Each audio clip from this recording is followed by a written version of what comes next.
hopefully, a result of Brexit will be the breakup of the European Union and NATO. The British have shown that a large country, an important number, can leave. And so this should encourage smaller countries who are being ruthlessly exploited, such as Greece and Portugal, Italy and Spain, to also vote to leave. The European Union is a dictatorship. There's no democracy in it. They have a parliament for show, but it has no power. The power is in an unelected, non-elected commission that makes the decisions. And so the government of the EU is removed from the European peoples. And this is beginning to dawn on people. And it's used by German and Dutch banks to loot the poorer countries like Greece. Also, if the EU breaks up, then most likely NATO. And NATO is the cover mechanism for Washington's aggression. The only reason Washington has been able to destroy Libya and Iraq and Afghanistan and try to destroy Syria and to attack Iran with sanctions, the only reason Washington could do that is because of NATO.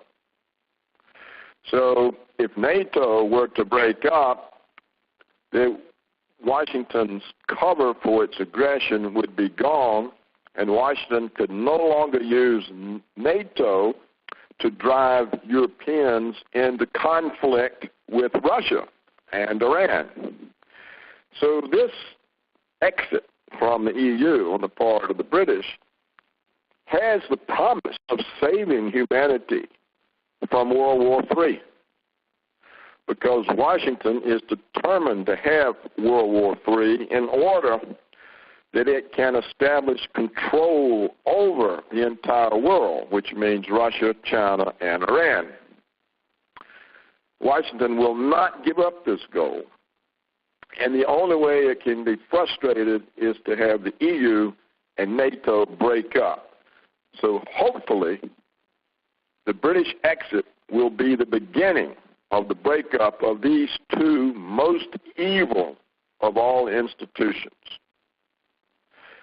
But the fight is not over.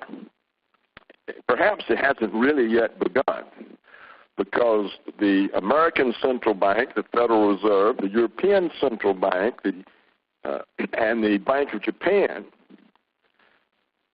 and George Soros, most likely will now conspire to attack the British pound, driving it down and terrorizing the UK economy in order to make the British think, oh, we've made a huge mistake, let's vote to go back in. Our economy is being destroyed. This is entirely possible. Plus, the exit allegedly takes 2 years. So that's 2 years to prevent the British from exiting. So I don't think the fight is over. I don't think it's really yet started. Moreover, the vote, it's a non-binding referendum.